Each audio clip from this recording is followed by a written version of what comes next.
La mayoría de las reformas que se han hecho en la República Dominicana han sido tributarias, no reformas fiscales integrales.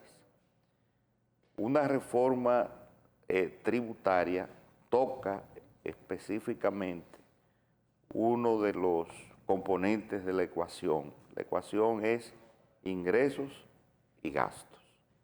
En el caso de la reforma tributaria, solamente se refiere a los gastos, perdón, a los ingresos, es decir, a los tributos. Por eso se llama tributaria. Los tributos que se crean para aumentar las recaudaciones del gobierno. De lo que se trata en esta reforma fiscal integral de la que habla el presidente y de la que habla el gobierno, es de tocar los dos componentes, tanto los ingresos, es decir, la parte tributaria, como los gastos, la parte ya que tiene que ver con las erogaciones del gobierno para atender gastos corrientes y gastos de capital.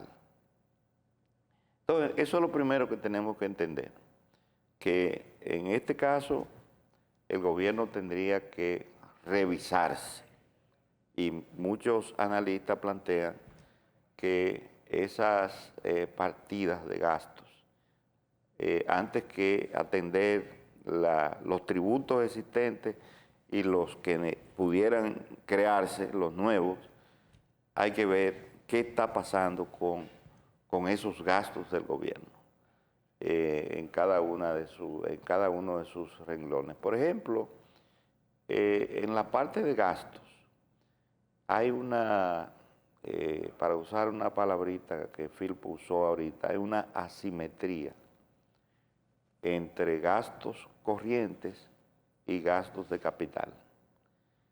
Los gastos corrientes, entiéndase, salarios, dietas, combustibles, aquel gasto que no es reproductivo, que no es recuperable. En el caso del gasto de capital, son las inversiones sobre todo, las inversiones en carreteras, en caminos, en autopistas, en edificaciones. ¿Cuál es la asimetría que hay ahora mismo? Que el gasto corriente se está llevando cerca del 90% del presupuesto nacional. Eso es grave. Gravísimo. Es decir, que deja al gobierno prácticamente sin nada en la mano para hacer las grandes inversiones que necesita el país. Y por eso quizás el gobierno se ha auxiliado del otro mecanismo que son las famosas alianzas público-privadas, para que el Estado ponga una parte y el gobierno y el sector privado ponga la otra parte. Entonces yo creo que ahí estamos claros en esa diferencia, ¿verdad? Entre lo que es la ecuación de la reforma fiscal conformada por los ingresos y por los gastos. No sé si ustedes tienen alguna inquietud en ese sentido. Porque... Yo quiero decir algo. Ajá. Con relación a los ingresos, hay dos figuras que se recurre continuamente de que hay que eficientizar el gasto. Entonces, que hay que tratar de corregir la elusión y evasión. La elusión es una figura que no es ilegal, que se produce cuando algún empresario quiere pagar menos, pero que algunos vacíos en las leyes tributarias le permiten hacer esto. En Colombia eso se penaliza, aquí no. Porque en última instancia se considera que sería una inmoralidad usted aprovecharse de algunos subterfugios jurídicos que hay en el Código Tributario o en otra cosa para terminar pagando menos de lo que le debe dar al Estado, de sus ganancias. Y la evasión, tratar de eliminarla. Eso es difícil que se pueda eliminar, pero reducirla a la mínima expresión. Algunos dicen que eficientizando esas cosas se incrementan los ingresos, porque nosotros venimos arrastrando un déficit cuasi fiscal desde el año 2004. Y todo eso, en vez de reducirse, lo que se va incrementando, y con un déficit en el sector eléctrico, que cada día es más grande, es una amenaza. Y eso pone de manifiesto entonces a veces la incapacidad de poder destinar más recursos al sector a salud, al sector de agua potable, alcantarillado. Y si eficientizamos el gasto, y además si todos se comprometen, porque como ustedes señalaron fuera de cámara, ahora cada grupo empresarial está diciendo que su sector no puede ser tocado. Pero es que los incentivos no pueden ser perennes. Yo creo que el Estado debe ayudar a un grupo empresarial al despegue, pero después que vuele por su propia cuenta, porque a mí como profesional no me dan nada, pues a mí me debían dar un local para yo establecer un colegio. Bien, hay una preguntita, Narciso, que dice, ¿por qué se necesita la reforma? Y lo podemos descubrir ahí en la ecuación de los ingresos y los gastos. ¿Qué está pasando? Que los ingresos anuales, por más de 12 años, ya llevamos 13 años, los ingresos son menores que los egresos. Entonces, la diferencia es el déficit. ¿Y qué hay que hacer con ese déficit? ¿Qué hay?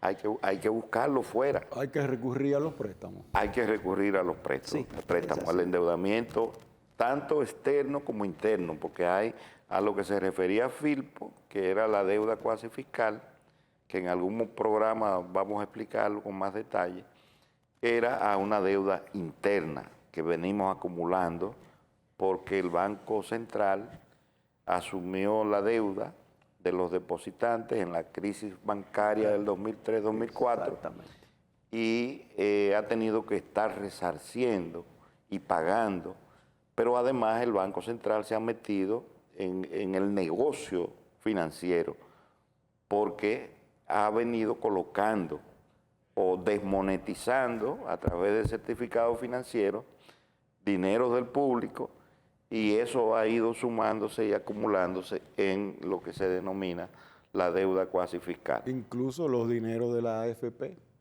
El dinero de se han convertido en esos papeles. Exactamente. Entonces es una cosa. Por eso cuando se enarboló la bandera aquella del 30%, ¿y dónde está ese dinero? Ese dinero está en papeles.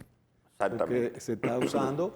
El Banco Central incluso, en cierta medida, entiendo que desvirtúa su rol asumiendo eso, porque eso debía ser Hacienda, por ejemplo. Claro.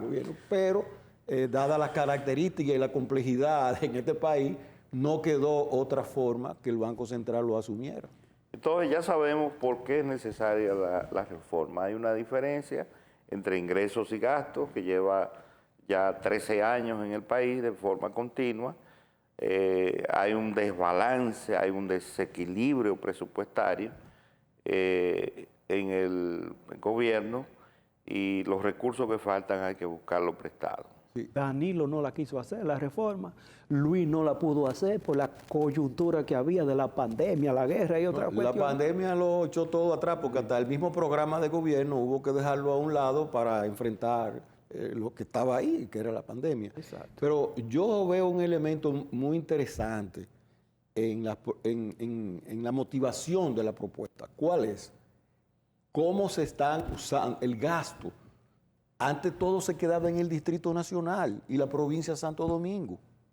Pero ahora vemos cómo Santiago se le está devolviendo una parte de lo que Santiago aporta. Y yo creo que eso es un elemento importante. Tú vas a Pedernales y tú ves que también, y tú vas a Puerto Plata, o sea, O Manzanillo. los 4 puntos cardinales del país, tú vas y tú estás viendo la mano del gobierno haciendo inversiones. Hay una política transversal en el gobierno, hay varias políticas transversales, pero una de las más importantes se llama territorialización de las políticas públicas. ¿Qué quiere decir eso? Que a todos en el país, independientemente de si están en el norte, en el sur, en el este, en el oeste, en las 10 regiones únicas de planificación, tiene que tocarle una porción del pastel del Estado. Entonces, qué bueno que tú lo resaltas, porque cuando la gente va a las diferentes provincias, la gente se da cuenta de que algo está llegando del presupuesto nacional a esas comunidades. Yo lo digo con conocimiento de causa, Agustín, porque yo formo un grupito que somos de amigos de más de 50 años que nos dedicamos a andar todo el país y hemos visto. Nosotros estuvimos, por ejemplo, en diciembre en Pedernales y esa zona y vemos lo que se está haciendo ahí. ¿Tú entiendes? Pero también hemos ido a Manzanillo y estamos viendo lo que al otro extremo se está haciendo ahí.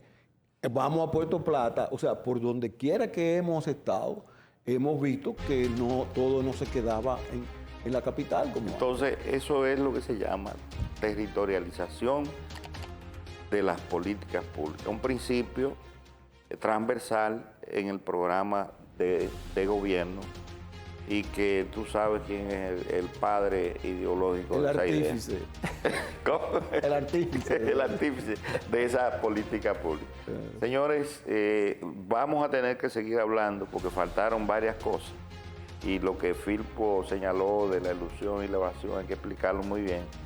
De otras fuentes alternativas de ingresos distintas al endeudamiento que puede tener el gobierno para bajar un poco la presión fiscal a la población. Así es que, señores, este ha sido Punto de Referencia. El próximo domingo, si Dios quiere, estamos de nuevo con ustedes. Compartimos Narciso Ramírez, Luciano Firpo y Agustín González.